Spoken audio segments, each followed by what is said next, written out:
Buenas noches, señoras y señores. Un saludo también a todos ustedes. Ellos son todos astrólogos reunidos de diferentes partes del mundo y que dentro de un rato colocarán sobre esta carta astral planetas y astros para vaticinar los acontecimientos que nos aguardan en un inmediato futuro. Nos leerán, pues, los signos de los astros. Los astros están ahí, desde el principio, ahí, después de los siglos, silenciosos, aparentemente inmóviles. Adorados en el pasado como dioses, objeto de investigación y de estudio en el presente. Quienes los idolatraban veían en ellos la causa de todos los acontecimientos. Caídos los dioses, la ciencia, ahora, con datos empíricos, nos sorprende al confirmarnos que todo lo existente forma parte de un todo, y la influencia que ejercen las partes entre sí es tal que incluso la mera observación modifica lo observado. Al fin daremos la razón a Giordano Bruno. Cada cosa es espejo del universo y eco de la voz que resuena en todas partes. El hombre cree guiar su vida, dirigirse a sí mismo, pero una fuerza irresistible lo arrastra a su destino, decía Goethe. Y Shakespeare exclamaba en el Hamlet: hay más cosas en el cielo y en la tierra que las que abarca tu filosofía. La palabra es incertidumbre. Incertidumbre como resultado de la perplejidad que nos produce la vida y que nos obliga a preguntarnos por nuestro destino, de preguntárselo incluso a las estrellas. ¿Cuándo descubre el hombre Demetrio Santos? Demetrio Santos es investigador de astrología, coronel retirado. ¿Cuándo descubre, señor Santos, el hombre que los astros influyen en los acontecimientos humanos? Realmente no podemos asegurar desde el punto de vista astrológico que sean una fecha determinada, pero desde el punto de vista astronómico y como cronómetros de la vida humana, hay constataciones, tal como ha encontrado Marshak estudiando las marcas de caza del Paleolítico desde el 35.000 a.C. aproximadamente, una serie de correlaciones que indican que ya el hombre paleolítico observaba muy cuidadosamente la luna, concretamente. Posteriormente, ya en el Neolítico, se encuentran datos sobre esto ya escritos a partir del momento de la escritura en las tablillas sumerias, y sobre todo se acumularon en la famosa biblioteca de Asurbanipal de Nínive, y posteriormente alcanzan su máximo auge en la cultura babilónica, en la cultura mesopotámica, y a partir de ahí ya los datos son históricos. Ahora podemos asegurar, casi se puede asegurar, que el hombre paleolítico trató de relacionar estas fases de la luna y estas fases del tiempo con todas sus tareas de caza, de pesca, etcétera, todo lo que le servía de medios de vida a él. Vicente Casaña es astrólogo, especialista en astromundial. ¿Es real esta influencia de la que estamos hablando? Bueno, por supuesto, yo diría que sí, pero la astrología es un tesoro al que se le ha echado mucha basura encima y ahora hay que escarbar entre esa basura para encontrar ese tesoro. El describir el cómo y por qué de las influencias planetarias realmente no es fácil, pero por eso no hay que negar las evidencias. Yo creo que la astrología es como el amor, que no se ve, pero sin embargo existe. Y respecto a algunos que dicen que los planetas están muy lejos como para influenciarnos, y yo recordaría las palabras de un matemático brillante español que se llama Miguel de Guzmán y que decía en una reciente entrevista que, bueno, de que una mariposa esté volando ahora mismo o no en el Amazonas puede depender la existencia de un tornado al cabo de 2 meses en México. Eso es lo que se llama caos determinístico, y decía que el origen de ese tornado habría que referirlo al pequeñísimo chorro inicial de las alas vibracionales, de las vibraciones de las alas de la mariposa. Michel Gauquelin es psicólogo, investigador de astrología. Usted empezó hace bastantes años, creo que hace 40 años, como un escéptico, hacía un estudio crítico de la astrología y cambió su mentalidad respecto a la astrología. ¿Por qué? Sí, empecé hace largo tiempo. Yo creo que ya sabía los signos del zodiaco cuando tenía 7 años. Y en aquel entonces me parecía que la astrología era muy divertida. Y luego, a continuación, cuando tuve 20 años, me pareció que había que poner algo de orden ahí dentro. Saben ustedes que los jóvenes son así, lo quieren inventar todo, quieren inventar siempre el mundo. Entonces yo pensé que existía un método que permitía saber si la astrología era cierta o no. Era la estadística. Es un poco fastidioso la estadística, pero a mí me parecía el único medio para llegar a encontrar la solución. Y al principio verdaderamente me sentía escéptico. Yo pensaba que lo que decían los astrólogos eran palabras únicamente eran palabras. Y luego un buen día descubrí unos resultados realmente muy sorprendentes. Y desde entonces proseguí y hallé lo que llamo un grano de oro en la astrología. Boris Christoph es astrólogo, Boris Christoph es especialista en astro mundial. Usted subtitulaba un libro suyo con estas palabras: un retorno del pasado, refiriéndose a la astrología. ¿Qué quería usted decir? ¿Que la astrología es siempre volver atrás? Sí, en cierto modo sí. La astrología ha reinado siempre. Ha reinado el 98% de los tiempos históricos. Y durante una época durmió una siesta después del cartesianismo, pero ahora renace con más fuerza. Además, es la cuna, es la raíz de todo el conocimiento, señor Olesa. Pero no se reconoce porque no se investiga. La primera astrología es la que dio origen a la primera religión, la astrolatría, a la primera filosofía, las filosofías griegas, a las ciencias, la ciencia egipcia yo la reconozco como ciencia, pero también algunos reconocen que la ciencia nació en Grecia. De todas maneras, es muy posterior a la astrología.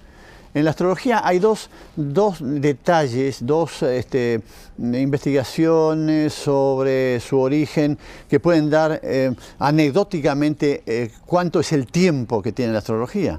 Una es un animal prehistórico en el norte del África, en los Montes Atlas, donde aparecen los 12 signos zodíacos en su forma jeroglífica. Y eso por radiocarbono tiene 12.000 años antes de nuestra época. Fíjese que no hay nada histórico de hace 12.000 años. Pero Alexander Marshak encontró en unos huesos de reno y en colmillos de marfil, encontró lunas nuevas y lunas llenas. ¿A usted puede imaginarse esa gente que no hagan algo práctico? No iban a hacer algo astronómico en esos huesecillos. Lo que hacían sí era fijarse en las lunas nuevas y las llenas, porque las llenas generalmente traían lluvias, o traían accidentes, o traían embarazos, es decir, había un efecto, una relación humano-sideral. Recordemos ahora algunos datos históricos.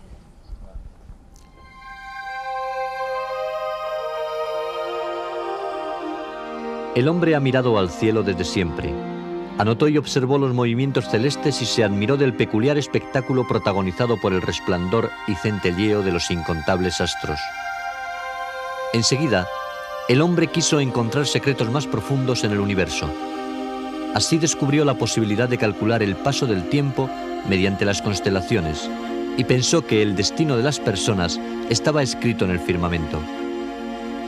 El inicio de la astrología se remonta, pues, a las civilizaciones más remotas que poblaron la Alta Mesopotamia hace más de 5.000 años.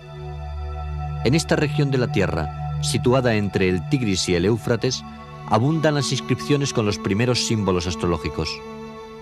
Esta ciencia práctica, aunque no exacta, ha estado muy unida a la preocupación del hombre por conocerse a sí mismo y también a su necesidad de trascendencia expresada en todas las épocas a través de sus mitos, sus religiones y sus creencias. Ya en la Biblia se hallan numerosas pruebas de unos antiquísimos conocimientos astrológicos. La Torre de Babel fue construida por los hombres para estar más cerca del cielo. Los sumerios, los caldeos, los babilonios y tantos otros pueblos de la antigüedad marcaron los conceptos básicos para la interpretación de los astros y su influencia en el destino humano.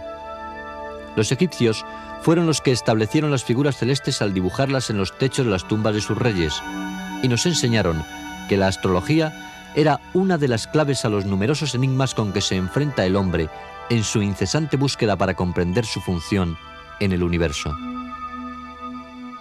Los filósofos griegos Aristóteles y Platón dieron a la astrología un impulso matemático al afirmar que la Tierra ocupaba el centro del universo y que los restantes astros giraban a su alrededor describiendo círculos.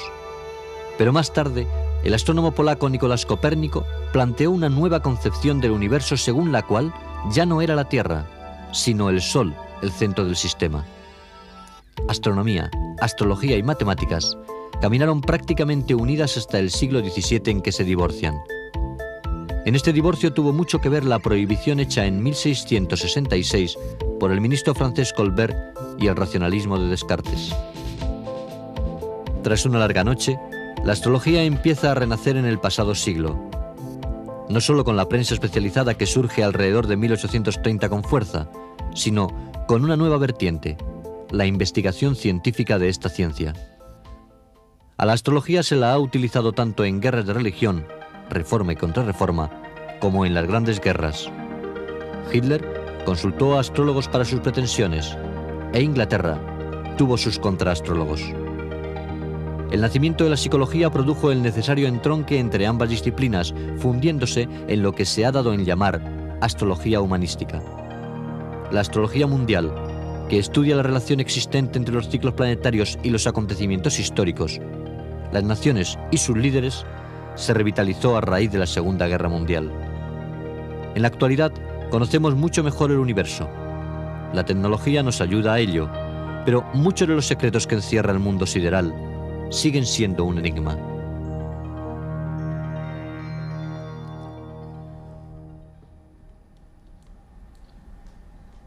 Demetrio Santos, ¿existen algunas diferencias entre los astrólogos antiguos y los astrólogos contemporáneos? Realmente la astrología, incluso la actual, proviene del tiempo antiguo, y todo lo que se está tratando de hacer es comprobar si aquello que decían los antiguos es también aplicable hoy día. Hoy día se ha avanzado mucho, por ejemplo, en astrofísica, pero sin embargo se ha aplicado muy poco a la biología, con lo cual la astrología actual se encuentra retrasada respecto a esas influencias. O sea, se ha investigado mucho en cuestión moderna, ya digo, de astrofísica, pero sin embargo, vamos a decir, la astrobiología ha avanzado poco, y realmente la astrología clásica es una astrobiología.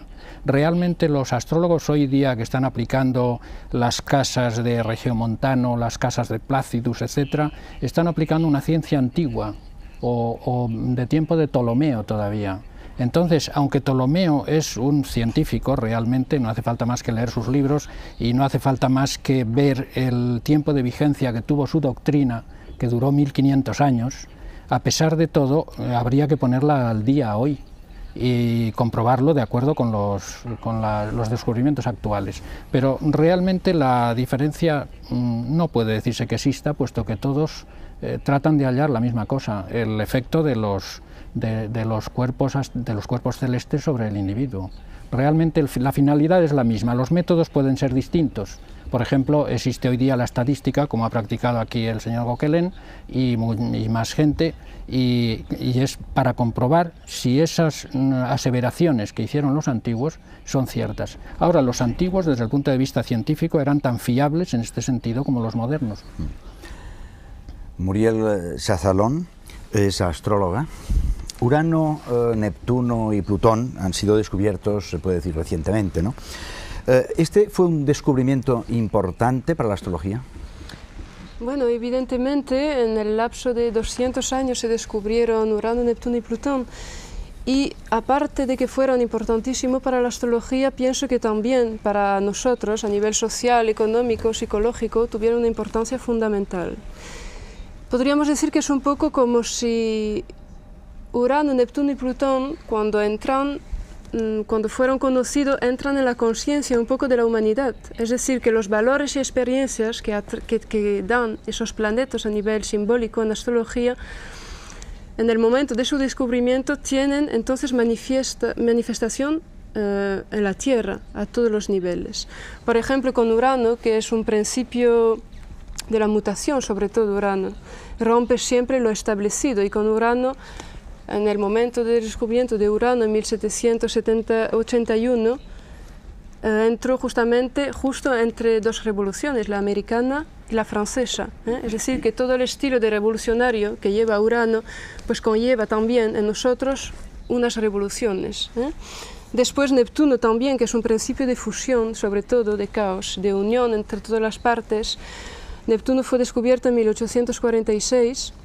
Y también en 1847, por ejemplo, tuvimos el Manifiesto Comunista, por ejemplo, que también era un principio de unión entre las partes. Es el auge del movimiento obreros, los primeros manifiestos de derechos para la mujer también se descubren entonces, y evidentemente Neptuno aporta ya una visión trascendentalista, como todos los otros tres planetas.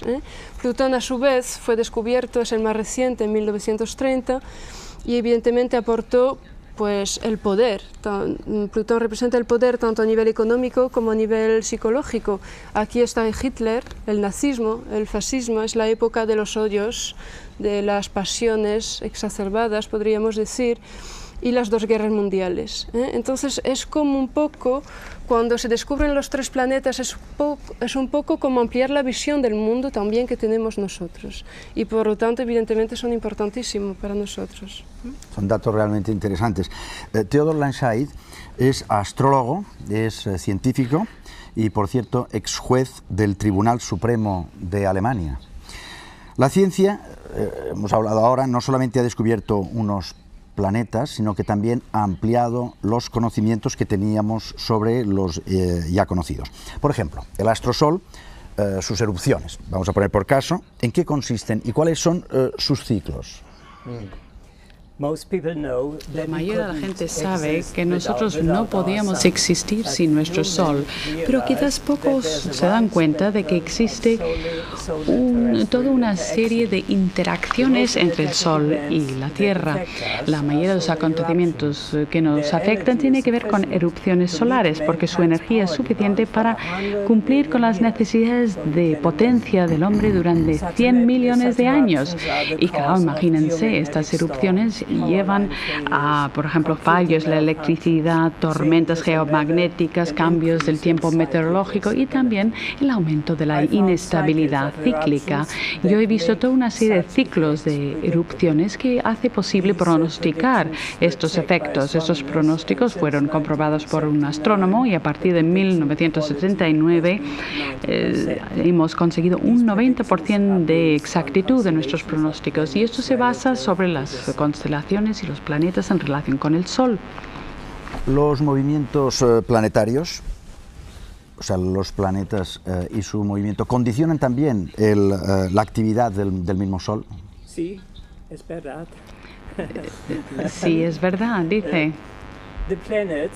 Los planetas regulan el movimiento del Sol alrededor del centro de su masa. Eso es invisible. Pero cuando Júpiter y Saturno y Urano y Neptuno en conjunto trabajan, pues entonces el centro está lejos del centro del Sol. Y cuando Júpiter está en una posición determinada en relación con Urano y Neptuno, entonces dos centros, el centro del Sol y el centro del Mar, se juntan, y entonces los planetas hacen que el Sol gira alrededor de esta masa de forma muy irregular, pero puesto que conocemos las posiciones del Sol y de los planetas, podemos calcular perfectamente su camino y podemos establecer pronósticos si sabemos el efecto que está unido al movimiento del Sol. Y esto lo he estudiado y pude descubrir ciclos, por ejemplo, el ciclo de 9 años y ciclos también de 3 y de 5 meses. Y esto tiene relación con el clima.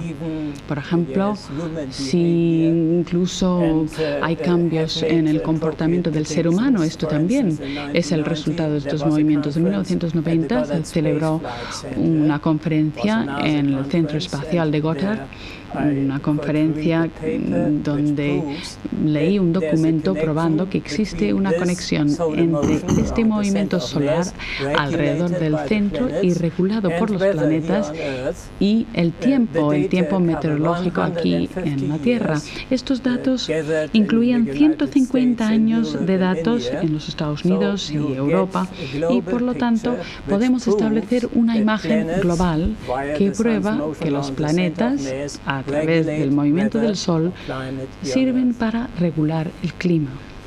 Michel Gauquelin estudió durante más de 5 años las cartas astrales de más de 30.000 padres e hijos.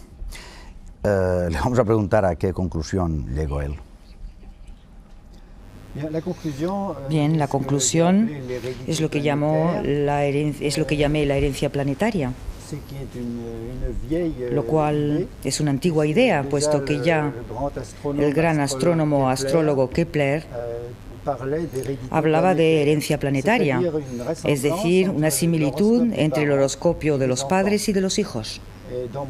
Y en mi caso, pude demostrar que existía una relación entre la posición de los planetas y de los padres, y la posición de los planetas en el nacimiento de los hijos. El resultado exige estudiar un gran número de casos, porque depende de los planetas, pero es visible sobre todo con los planetas Venus, Marte, Júpiter y Saturno, y lo podemos observar también con la Luna. Todos estos datos que vamos diciendo ahora simplemente es para poner las bases sobre lo que nosotros podremos luego hablar de vaticinios, etcétera, pero es importante ir dando razones y las causas por las cuales esto se puede llegar. ¿Cómo influyen de verdad los astros? ¿Por qué influyen? Veámoslo.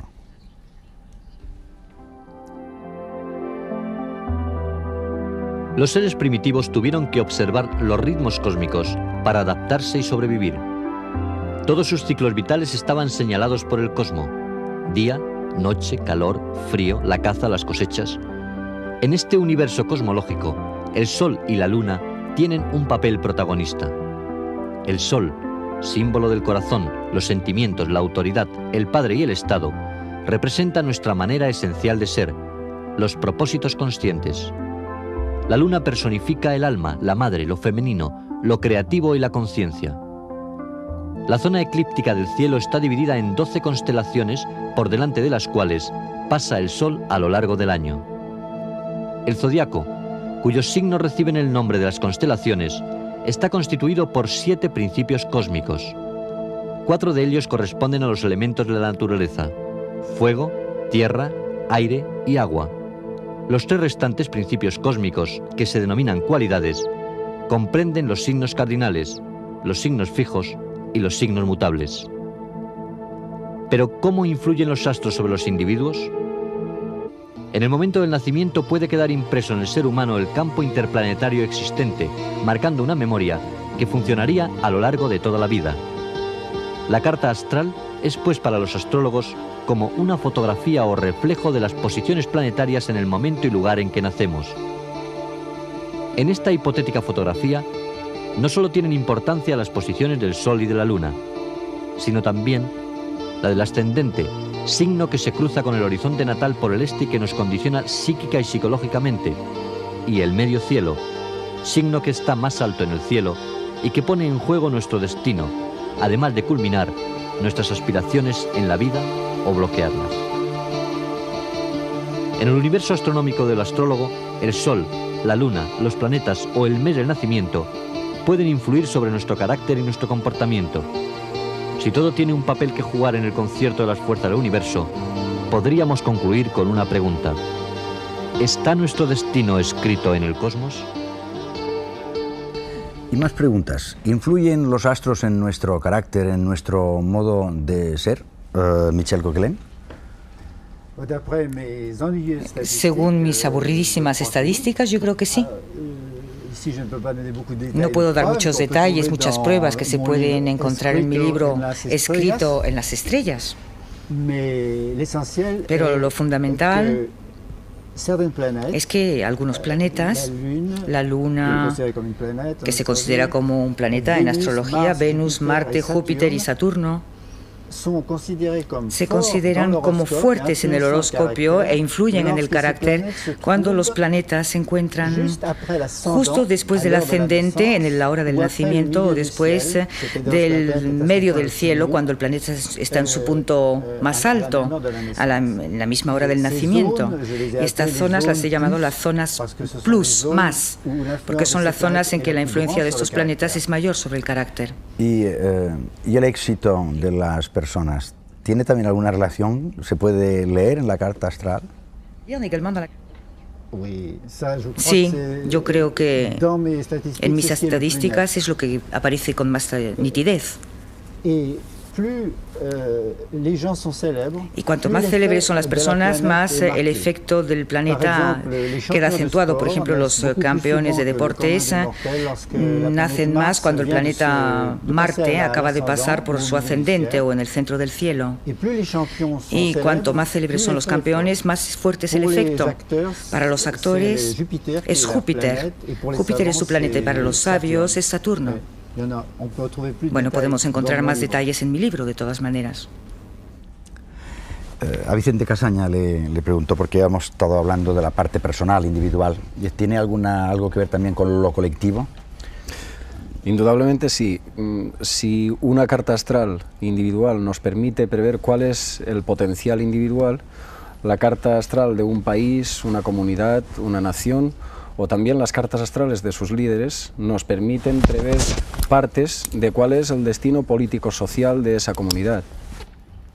Incluso existen unos ciclos planetarios de muy distinta duración. Existen ciclos de 14 años, otros ciclos de 175 años, y esos ciclos parece que van acompañando determinados acontecimientos históricos que se van repitiendo a lo largo del tiempo. Algunos incluso seculares, como por ejemplo en el que estamos ahora, en esta triple conjunción famosísima en Capricornio de Saturno, Urano, Neptuno, una triple conjunción que no se repetía desde finales del siglo XV, y que si entonces eran las tres carabelas, por ejemplo, que partían hacia América a descubrir un nuevo mundo, en esta ocasión vamos a ver la navegación espacial a vela, movida por la fuerza solar, movida por el viento solar, que se llama, que será otra especie de regata, otra especie de travesía, otra especie de incursión para descubrir un nuevo mundo. También existen otros ciclos mucho más pequeños, como por ejemplo, por citar alguno, Júpiter-Urano, un ciclo de 14 años, que se daba en 1955 y en 1968 también. En 1955 tenemos, por ejemplo, Los Teenagers, Rebeldes sin causa, y una serie de películas que dieron una movida juvenil interesantísima, y en el 68 tenemos el Mayo francés. O sea, paralelo de este tipo es lo que podemos observar también a nivel social. Demetrio Santos, a estas alturas del programa yo creo que ya hemos inquietado a más de un telespectador. A ver si solucionamos el problema, si es posible. ¿Cuál es la relación que existe entre la astrología y la astrofísica? Realmente es la misma cosa. Lo que pasa es que la astrofísica se ha limitado exclusivamente a observar los acontecimientos y no sus efectos. Los antiguos, en cambio, se preocuparon más de ver los efectos de las influencias astrales sobre el individuo y menos de indagar, quizá porque no tenían aparatos suficientes de medición, etcétera, para ver las causas de esa influencia. Sin embargo, ya los antiguos, San Cipriano, en sus confesiones, dice que los antiguos, los de su época, creían que la influencia principal era debida al calor y los más doctos creían que la luz. Posiblemente ahora habría que comprobar eso, puesto que tenemos los medios fotométricos para ver si es la luz, es el calor o es otro elemento, otra radiación la que influye realmente en los individuos. Realmente es la misma cosa. Teodor Lansay, usted ha escrito, creo tener bien traducidas las palabras, la iluminación de los artistas, científicos o místicos que se manifiestan a través de actos creativos coinciden con emanaciones de luz solar liberada por erupciones solares. Sí. ¿Eso lo ha comprobado? Sí, es verdad. Sí, es verdad. Y tiene que ver con la inestabilidad, porque el ser creativo, para ser creativo realmente hay que ser inestable. La ciencia nos ha enseñado esto en la última década. ¿Y cómo podemos conseguir la inestabilidad? Bueno, pues el Sol es el que nos envía la inestabilidad, porque cuando el Sol es inestable en su movimiento complejo alrededor del centro de mes regulado por los planetas, entonces produce una serie de erupciones, y estas erupciones son el signo de la inestabilidad y sobre todo de los campos plasmáticos del Sol. Y luego estas erupciones se disparan en dirección de la Tierra y producen tormentas geomagnéticas. Entonces, la estabilidad de nuestro campo geomagnético pierde su estabilidad y esa inestabilidad se disemina. Es una especie de puente de inestabilidad entre el Sol y la Tierra. Y luego, en los diferentes campos, los campos electromagnéticos, por ejemplo, afecta el sistema nervioso autónomo y también el sistema cerebral, el sistema hormonal pierde su estabilidad, el sistema inmunológico, etc. Y entonces, claro, tenemos unas condiciones para buscar trabajo como científico o como artista. Y cuando uno es un místico, por ejemplo, la inestabilidad puede ser tal que se va más allá de una serie de fronteras, digamos. Y esto puede parecer increíble, pero es cierto. Hay místicos, por ejemplo, y hay fechas concretas de experiencias místicas que pueden ser comprobadas, y hay fechas de descubrimientos también, descubrimientos científicos. Yo he hecho una investigación estadística que fue publicado en el libro Sol, Tierra, Hombre. No tenemos tiempo. Y solo puedo darles algunos ejemplos. Por ejemplo, experiencias místicas. Pues Arthur Koestler, un crítico y escritor y místico también, esto lo podemos leer en su autobiografía, tuvo una experiencia mística en España durante la guerra, el 17 de febrero de 1937. Hubo una enorme erupción solar y una serie de tormentas geomagnéticas al mismo tiempo. O Röntgen descubrió los rayos X y lo descubrió el 8 de noviembre de 1895. Y de nuevo fue un momento en que tuvo lugar una tormenta geomagnética muy importante y por lo tanto suficiente inestabilidad para iniciar algo nuevo, para descubrir algo nuevo. De la astrología al arte. Juan del Vado, en el siglo XVII, asignó una melodía a cada signo del zodíaco. Escuchémosle, como si fuera una rueda de la vida sonora.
Muriel Chazalón, la recién creada disciplina de la prospectiva está tomando cada vez más auge.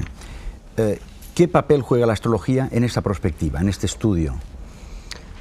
Bueno, en principio no juega ningún papel, ya que no le hacen caso, ¿no?, en ese sentido.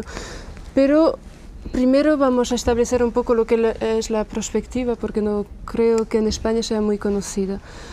En principio es el arte o la ciencia de estudiar y de prever el futuro. Es un término acuñado por un profesor francés a mitad del siglo del 50, en el 57, me parece que se llamaba Gaston Berger. Y evidentemente es un estudio bastante puesto al día en Francia, especialmente, y en Estados Unidos, mucho más que aquí en España, donde solamente sociedades privadas se ocupan un poco de ella, ¿no? La perspectiva califica, podríamos decir, de una forma a una actitud que se centra en el porvenir, y ahí viene la primera afiliación con la astrología. Implica siempre mirar a lo lejos, de una forma global, y normalmente en profundidad. Lo que pasa es que los técnicos de perspectiva ignoran bastante los astrólogos, es decir, que hacen el mismo papel, es decir, predecir el futuro y la futura evolución en las distintas áreas de la comunidad social, económica, técnica, pero con cálculos matemáticos, con ordenadores sofisticados, pero no con fórmulas astrológicas. Evidentemente la astrología, siendo, entre comillas, una ciencia de los ciclos, tiene ahí un papel preponderante, diría yo, ¿no?, que hacer, evidentemente, ya que se basa en ciclos y es la única, en el fondo, ciencia, otra vez entre comillas, que estudia el futuro. Podemos decir que es la única que se dedica a eso. Y evidentemente pienso que un día u otro habrá que tomarla en cuenta a ese nivel, en la perspectiva especialmente. Hablaremos de los ciclos. Boris Christoph, además de los ciclos, los eclipses, tengo entendido que representan una amenaza para las personas. A veces los acontecimientos pueden cambiar, transformarse. Sí, no es que ellos sean, digamos, como entes que puedan amenazarnos a nosotros, pero lo que sucede es que son símbolos de algo que sucede, que es ominoso, que es nefasto. Yo lo he estudiado en dos eclipses famosos. Uno, un eclipse solar total, que fue muy importante, que cruzó toda Sudamérica, y otro eclipse que cruzó toda África. Pero el eclipse se puede ver de varios lados, pero hay un punto donde el eclipse es total, entonces es la oscuridad total. Y entonces ese eclipse total, por donde pasa, traza, digamos, futuras huellas de hechos nefastos. En el caso de Sudamérica, se dio con los presidentes de las 5 naciones por donde pasó un eclipse el día 30 de junio del año... perdón, aquí está, 30 de junio, no, 12 de noviembre del 66, ese es el otro. En ese momento, un eclipse solar total pasó por Perú, Bolivia, por Argentina, Brasil y Uruguay. Y en los 3 años siguientes, los presidentes de esas 5 naciones sufrieron consecuencias muy graves. El 18 de julio del 67, al año siguiente, menos de un año, fallece el presidente de Brasil, Castelo Branco, en un accidente aéreo. Curiosamente, el 27 de abril del 69 fallece el presidente de Bolivia, René Barrientos, en un accidente aéreo. El 6 de diciembre del 67 fallece el presidente del Uruguay, Óscar Gestido, por enfermedad. Y el 3 de octubre del 68, exilio forzoso del presidente de Perú, Belaúnde Terry, por golpe de Velasco Alvarado. Por último, el 8 de junio del 70, 3 años después del eclipse, y en el país donde sucedió eso, cae el presidente de la Argentina, Juan Onganía, por golpe de Livingston. El siguiente eclipse es más complicado todavía. En vez de aplicarse sobre los presidentes, se aplicó sobre la alimentación de los pueblos por donde pasó. Esto sucedió el 30 de junio del 73, ahora sí. Duró casi 3 horas y fue el eclipse más largo entre el año 717 y el año 2150. Por lo tanto, los efectos deberían ser tan fuertes como eso. Pasó por Mauritania, Malí, Argelia, Nigeria, Chad, Sudán, Kenia y Somalia.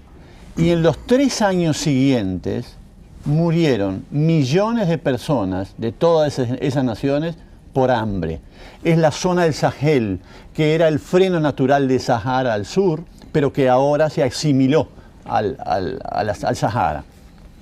Por ejemplo, decía en ese momento una Time, presentó las fotos de inanición más terrible de la historia. Otra publicación decía, los víveres escasearon y los gobiernos demasiado pobres para comprar abastecimientos esperaron en vano a que lloviera de nuevo. Oye, y hablando de, ya no de los eclipses, sino de los ciclos de los que hablaba antes, y hablando de presidentes, usted cuenta, creo, algunas anécdotas acerca del presidente de los Estados Unidos y un ciclo realmente extraño, ¿no? Bueno, para los hombres, claro, un ciclo extraño, pero solo para una nación, para Estados Unidos. Sí. En la carta natal de Estados Unidos aparece Urano en el ascendente. Cada vez que por progresión, por 7 años cada casa, eso es un método mío, cada vez que se va trasladando y llega al descendente o al fondo del cielo, al medio cielo, en ese momento fallece otro presidente. Pero algunos lo relacionan con el ciclo que habló Vicente, que es el de Saturno-Júpiter. Y entonces mira los ciclos que han habido desde 1841. En el año 1841 hubo una conjunción Júpiter-Saturno y en ese momento falleció William Harrison por enfermedad. En el 61 le tocó el caso a Abraham Lincoln, asesinado. En el 81, James Garfield, asesinado en el 81. En 1901, William McKinley, asesinado también en 1901. Cada 20 años. En 1921, Warren Harding, muerto por enfermedad 2 años después, pero en oficio. En el año 41 fallece Franklin Roosevelt, en el 45, en oficio. En el 61 fallece John Kennedy, en el 63, 2 años después. En el 81 parece que Reagan rompe el maleficio porque tuvo un atentado, pero no falleció. Y el próximo se da en el 2001. Acá hay una predicción. El próximo, después de la segunda apuesta de Bush, puede ser el elegido del destino de continuar esta racha. Ojalá que se corte. Como ven, al parecer puede deducirse un cierto paralelismo entre los ciclos planetarios y los acontecimientos históricos. Más datos.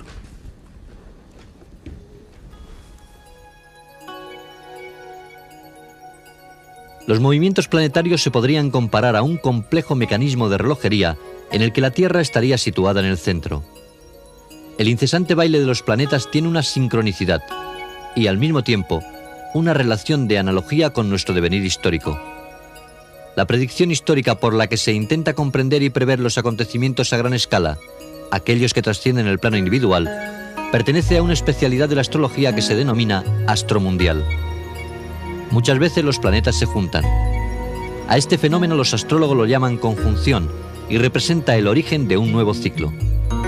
Cuando la conjunción la forman los planetas lentos, Júpiter, Saturno, Neptuno y Plutón, tiene gran trascendencia para el curso de los acontecimientos históricos sociales. Saturno es el planeta que representa las estructuras establecidas y Neptuno, en cambio, es el planeta borrador de estructuras. Estos planetas se unen cada 35 años. Cuando han estado juntos se han sucedido algunos de los movimientos más espectaculares del comunismo y de los nacionalismos. Conjunción en 1917 en el signo de Leo. Estalló la Revolución de Octubre de 1917. Los bolcheviques tomaron el poder situándose bajo el mando de Lenin y matando al último zar ruso, Nicolás II. Conjunción en 1953, en el signo de Libra. Stalin murió a principios de marzo de ese año, lo que desató la reacción de los pueblos oprimidos bajo su influencia. Conjunción en 1989 en el signo de Capricornio. La llegada al poder de Gorbachev en la URSS y la consiguiente puesta en marcha de la perestroika no solo ha cambiado el rumbo de este país, sino de todos los países del área comunista, provocando una especie de dominó acelerado o democracia masiva. Dentro de cada uno de estos ciclos de 35 años, se producen fases intermedias que suelen coincidir con momentos importantes provocados por el desarrollo de los acontecimientos que se inician bajo cada conjunción. La próxima conjunción Saturno-Neptuno no se dará hasta el año 2025, pero antes de finalizar el actual milenio hay 2 fases importantes a tener en cuenta, la del año 1995 y la del año 1999. Dediquemos el tiempo que nos queda de programa a las predicciones que habíamos anunciado al principio del mismo. Tal como están ahora colocados los planetas sobre la carta astral, tal como están en el año 92, como el Sol está en Aries, pues sería el mes de marzo, la primavera del año 1992. Empecemos por las primeras predicciones, Theodor Lechay. Si saben lo que hacen los planetas al Sol y lo que hace el Sol como respuesta, y si encontramos ciclos en este tipo de acción, y si sabemos además que el Sol influye en lo que ocurre en la Tierra, podemos hacer pronósticos porque debemos calcular las posiciones planetarias. Esto lo hice y en una conferencia celebrada en el 82 en Boulder, en los Estados Unidos, yo dije que la sequía en los países iba a terminar en 1985 y efectivamente así ocurrió. Entonces yo digo que en el año 2010 habrá una nueva sequía. También hice un pronóstico en cuanto a los precios de la bolsa. Dije en 1990 iba a haber una caída de estos precios, una caída internacional, y esto es exactamente lo que ocurrió. Y en 1998 también va a haber otra crisis. Tipos de interés, los tipos en 1990 debían subir y esto es lo que ocurrió. En todo el mundo empezaron a aumentar los tipos de interés y por lo tanto yo digo que en 1994 bajarán los tipos de interés y volverán a subir en el 98. A veces hay inestabilidades sin importancia causada por las configuraciones de los planetas y a veces las inestabilidades son importantes. En 1789 hubo un acontecimiento importante debido a una inestabilidad, la Revolución Francesa, el nacimiento de la democracia. En 1933, otra fecha de inestabilidad. En 1968 también. No olviden lo que ocurrió. Siempre encontramos periodos de revolución cuando existen estas inestabilidades en el Sol. Y el siguiente acontecimiento será del año 2002 a 2011. Veremos revoluciones, la eliminación de las estructuras tradicionales y nuevos sistemas que aparecerán en la sociedad, el arte y la ciencia. Vicente Casaña. Bueno, tendríamos que ir por partes. En principio decir que aquí efectivamente los planetas que tenemos están colocados para la primavera del próximo año, de 1992, pero deberíamos señalar que esta década es una década muy especial en la que se dan una serie de configuraciones absolutamente históricas y que debería cambiar el mundo mucho más rápido de lo que ha cambiado incluso en los últimos siglos y situarnos ante acontecimientos realmente espectaculares. Uno de ellos lo habíamos citado antes de pasada con esto de las velas espaciales, es una cuestión de ciencia, pero entrando directamente a las posiciones planetarias para ver qué es lo que va a pasar en estos próximos años, de acuerdo a lo que ha pasado históricamente. El punto quizá más importante estaría con esta situación de Saturno y Plutón, este aspecto que se hacen desde los signos de Acuario a Escorpio. Es una relación que ha estado en anteriores ocasiones siempre que ha habido replanteamientos con crisis en las economías occidentales, como por ejemplo la hubo en 1973 con la guerra del petróleo de Yom Kippur, y esto es un aspecto que está ya funcionando, sobre todo empezará a funcionar con fuerza en octubre-noviembre de este año, y en teoría podría sujetarlo durante el próximo año el buen aspecto que está haciendo Júpiter desde Virgo, pero una vez Júpiter se salga de allí, entonces esto va a ser bastante difícil de contener y este aspecto inarmónico para las cuestiones de la economía occidental va a estar manteniéndose durante el 92-93, con lo que podríamos prever una crisis en las economías de Occidente. En cambio, el aspecto que está formando Júpiter a todos estos planetas en Capricornio, especialmente a Urano-Neptuno, que son dos planetas que se reúnen tan solo cada 175 años, es un aspecto bastante positivo para situaciones de paz situaciones globales de paz, y podríamos pensar que de enero a agosto, o más concretamente durante los meses de enero y de agosto del próximo año, podrían haber momentos de pacificación o de consenso en la zona de Oriente Medio y con los países árabes, que ahora ha quedado como zona bastante desestabilizada después de la crisis del Golfo. Más adelante, situándonos ya en los últimos años de este decenio, ya cara al 2000, tendríamos el 97 y el 96 también como 2 años bastante interesantes, porque se producen aspectos, yo creo que bastante positivos, en cuanto a una renovación social como la que hubo en el Mayo francés del 68, que antes aludíamos, porque se repiten posiciones planetarias por el estilo, lo que al mismo tiempo debería representar un empuje importantísimo para la técnica que han venido dando esas conjunciones. Bueno, en síntesis sería eso. ¿Y para Boris Christoph? Mis predicciones. Bueno, mis métodos consisten en métodos propios, y esos métodos propios, si se dicen, son palabras que se las lleva el viento, pero lo que ya está documentado no se lo lleva el viento. En un libro que salió en el año 85, que yo escribí en el 84, yo predije la unión de las dos Alemanias. Aquí en la página 62 se puede encontrar eso, y allí bueno, surgió la confirmación de la bondad de ese método.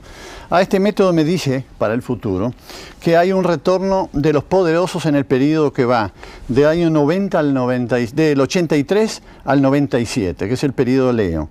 Que también va a haber un imperialismo común debido a esa conjunción fuerte de Urano-Neptuno que se produce en el año 93, cosa que no se ha visto, una comunidad imperial. Es decir, en otra época el imperialismo era uno u otro, pero las uniones no las habíamos visto, las vamos a ver pronto.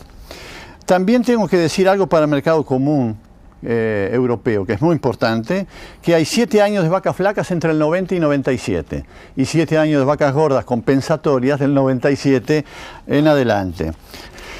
Sobre otros aspectos, por ejemplo, hemisferio norte y hemisferio sur siempre se compensan.